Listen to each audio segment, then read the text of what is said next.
All right, everybody, welcome to episode 4 of Noah Knows, the science of health and fitness. I am your bearded bullshit buster and swolly scientist. Today, what we're going to be covering is how to deal with training and diet as we age.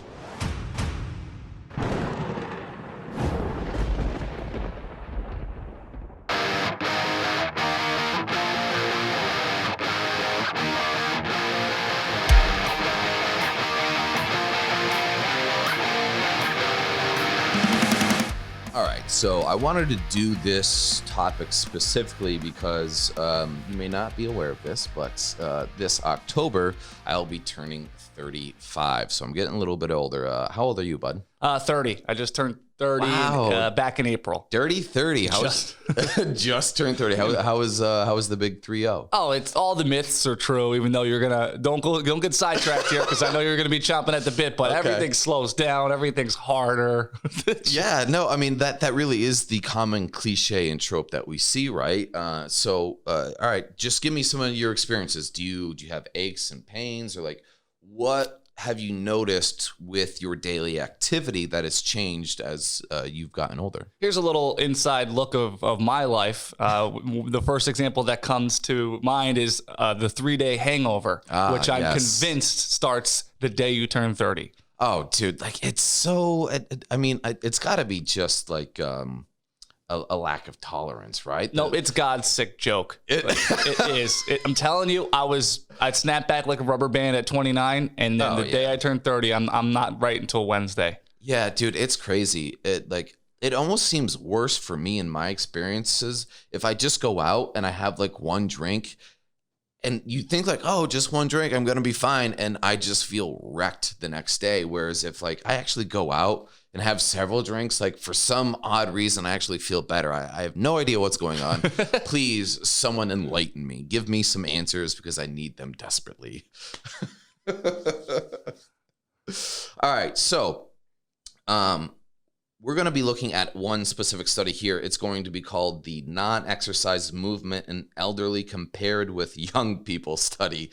All right. So, we talked about the common cliche or trope that as you get older, you know, your metabolism slows down or it's harder to put on muscle or lose weight, things of that nature, right? We've all heard it. But is it actually true? Is it actually accurate? Okay. So, to preface this, I want to say sarcopenia is a very real thing. This is how the body becomes very inefficient in maintaining muscle mass, right? So the older you become, the more protein you need. However, that being said, what this study actually looked at, and it seems to suggest really the big difference between the two is going to come down to lifestyle. Now, what they did is they had elderly or older groups of people versus younger groups of people, and they found on average, the older we get, our overall activity level drops by 30%. And this is huge, guys, because neat calories or non-exercise activity thermogenesis will make up a large portion of our overall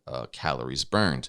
If you want to learn more about neat calories, feel free to send me a message. However, so what this study found is decline in activity by 30% and an overall average loss of 3 miles moved a day. So what this means is just alone, if you kept your diet the same, right? Mm-hmm. Kept your calories the same, all that stuff, you're putting yourself into a surplus because you're not being as active anymore, right? Your TDEE or total daily energy expenditure has dropped. You're no longer active. Therefore, your food needs to come down.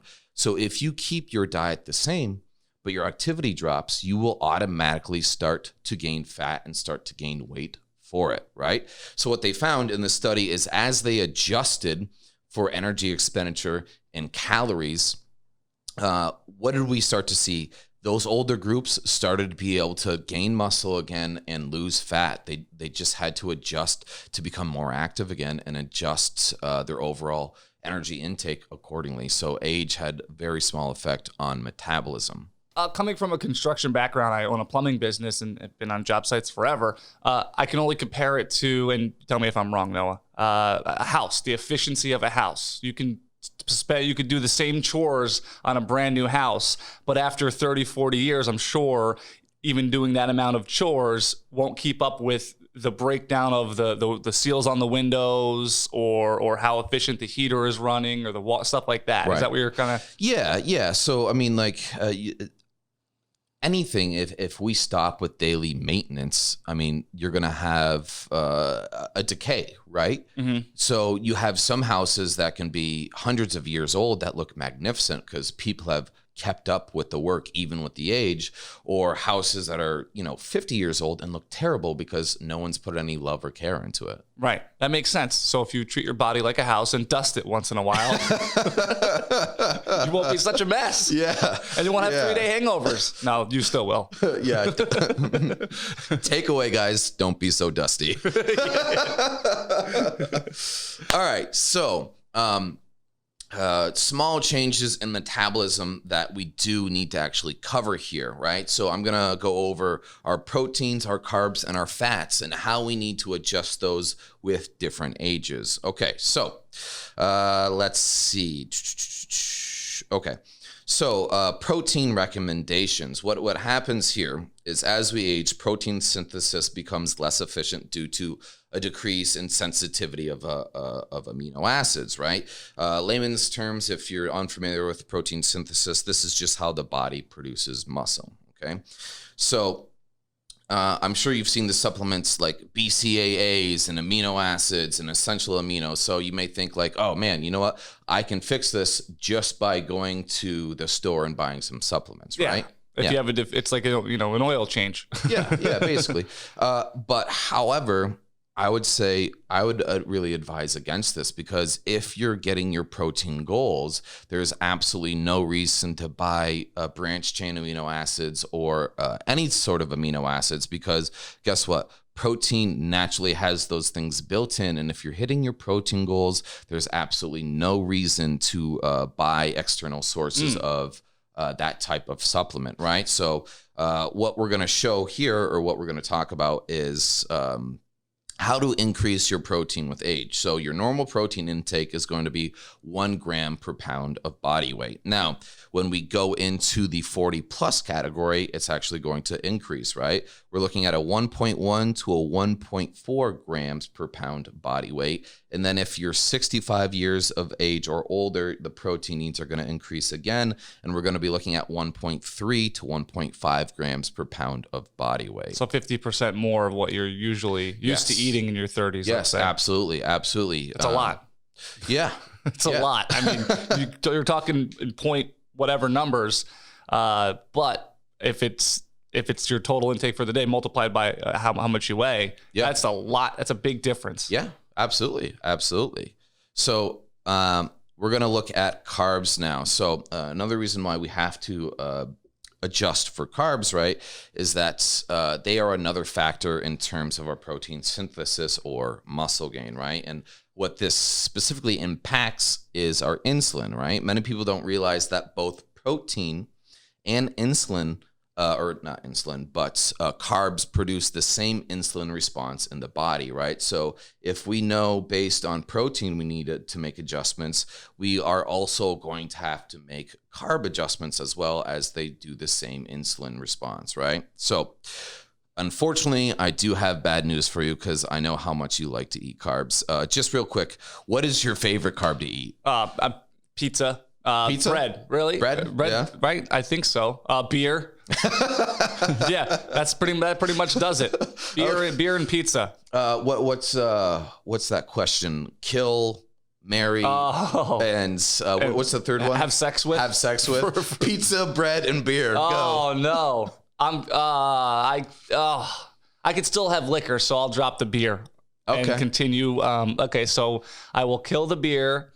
I will marry the bread and have sex with the pizza, which is if you're just tuning into this video, is a very weird thing to hear.